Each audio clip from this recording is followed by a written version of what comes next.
mga kababayan ko, panibagong araw, panibagong vlogs naman po tayo. Update po tayo kay Ian Menyosa mga koys. For today's video, magpapasailalim po ang pamilya o nanay o tatay ni Ian Menyosa sa gagawing lie detector test ng Rafi Tulfo in action mga koys, mga gayas. Yan pong mapapanood natin. Panoorin po muna natin yung video at magbigay po tayo ng reaction about this matter mga koys, mga gayas. At kung bago naman po kayo sa aking YouTube channel, please follow, like, and share, and subscribe. At sa ating Facebook page official. So without further ado, let's begin. Takron sa may Ampayon Police Station. Yun na baguhay palagi natapos idol no. Doon naman buhay di pagayon nga akining nga paghatod. Lahat sa mga tao ni si Rafi Tulfo sa Tulfo in action. Sige ma'am, welcome po dito sa Butuan. Oh, kauban sila ma'am ninyo sa Sir Jindrick. Makarga ta sa imong sagyanan ma'am. Sige idol. May adlaw. Takron sa may Ampayon po. So ayun na nga mga kababayan ko, but take note. Kung ano man pong resulta sa kanilang gagawing lie detector test sa mga magulang ni Ian Menyosa ay hindi po itong maaaring gagamitin dyan sa korte. Malinaw po yan sa batas na wala pa pong batas na nagsasabi na isang ebidensya ang resulta ng lie detector test. Ito lamang siguro para mapanindigan ng isang suspect kung nagsasabi ba siya o hindi sa mga tanong about po sa pagpaslang ni Ian Menyosa. Klaro-klaro po yan na ito lamang po ay laging ginagawa ng Rafi Tulfo in action sa tuwing may mga kasong mahirap po lutasin gaya ng ganito na wala pang maituturong suspect sa pagpaslang ni Ian Menyosa.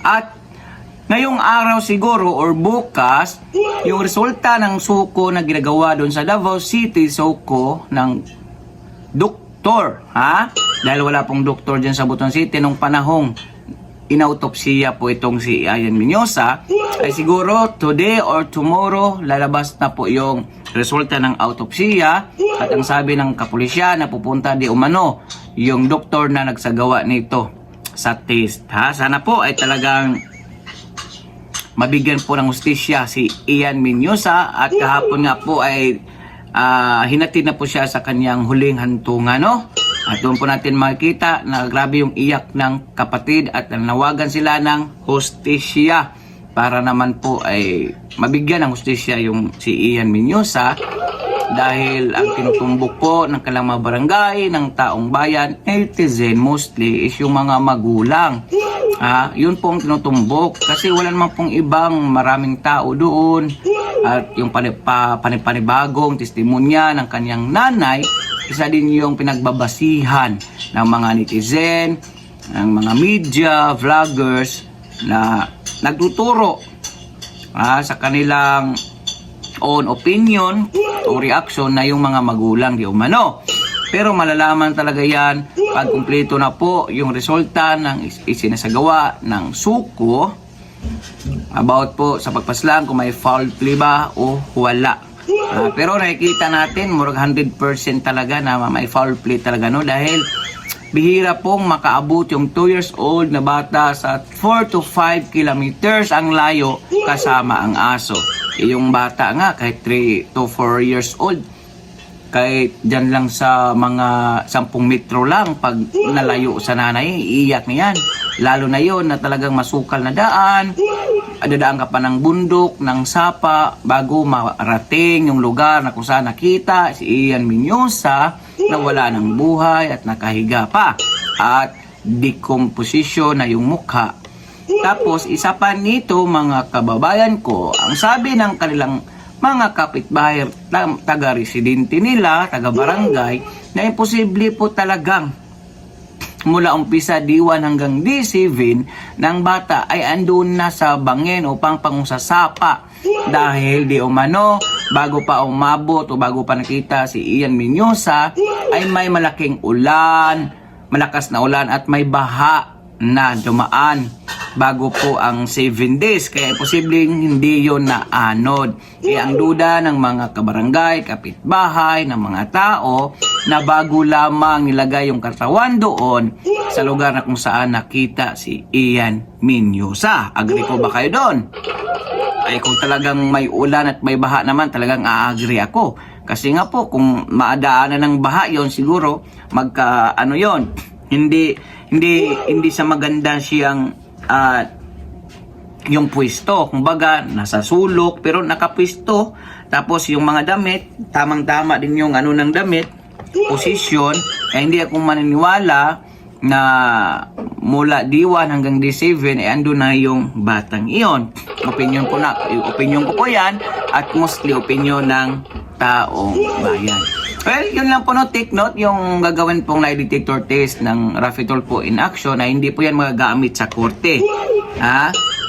Iwan ko lang kung anong magandang lang gustong papalabasin ng Raffy Tulfo in action. Kasi nga po, nawagan nga si Raffy Tulfo na kung sinong makaturo, makapagsabi na kung sino talagang pumaslang sa bata ay may reward pong 500,000 pesos or 500,000 pesos.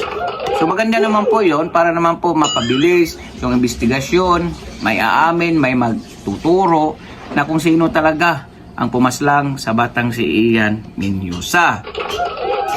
Pero ang matibay na ebidensya dyan, which is yung resulta ng suko na ginagawa nilang pagsisiyasat sa katawan ng bata na unang reaksyon o siyasat ng mga kapulisyan dyan sa Butuan City, especially sa may Station 4 Sampayon, ay mukhang may foul play nga po dahil po nakitaan po ng biak sa ulo si Ian Menyosa. Kaya posibleng masabing may foul play ang nagaganap na nangyari, kaya po nasawi ang si batang kawawang Ian Menyosa. At dalangin po natin talaga na mabigyan agarang hustisya ang pagkamatay ni Ian Menyosa sa kanyang 2 taong musmus pa lamang, mga kuis magayas. Wala pang puwang sa mundo, wala pang alam. Kundi ang gagawin sana ng mga ganong mga edad ay maglaro, magsaya, tumawa, umiyak. Mostly yan po talaga ang ginagawa ng 2 years old na bata. Haka-haka naman ng iba, baka daw inasubrahan sa pagdisiplina o nasubrahan sa galit yung nanay, hindi napigilan yung emosyon, nahampas, nabato. Yan po ang opinion ng iba. Well, hindi po natin masasabi, hindi po natin masisisi yung ibang tao dahil may kanya-kanya po tayong reaksyon o opinion sa buhay. Pero hanggat wala pa pong resulta, medico-legal, di pa na masasabi nating suspect yung mga magulang. Saka natin masasabi na na guilty yung mga magulang pag lumabas na ang resulta ng Korte Suprema na siya talaga ang may gawa, ang may sala at dapat pagbabayaran ito ng mahabang panahon. Pakikomento po ng iyong mga opinion o reaksyon sa comment section ng ating video. Please follow, like, and share and subscribe kung nakaabot ka po sa dulo ng ating video, at bibigay po tayo araw-araw update hanggang makamit ang hustisya ni Ian Menyosa. God bless all, peace, bye-bye, ingat po kayo lahat. Paki-click din ang notification bell para updated po kayo sa lahat ng video na i-upload natin sa Facebook page na Duduite 2.0 YT at sa ating YouTube channel na Duduite, or pagdating nyo sa YouTube, hanapin nyo lang, type nyo lang at Duduite 2. Lalabas na po yung channel natin. So for now, I'm Gan Galvesur. Peace. Bye-bye. Ingat po kayo lahat. Our hearts beat to the city streets. We began to feel the fire. We rise like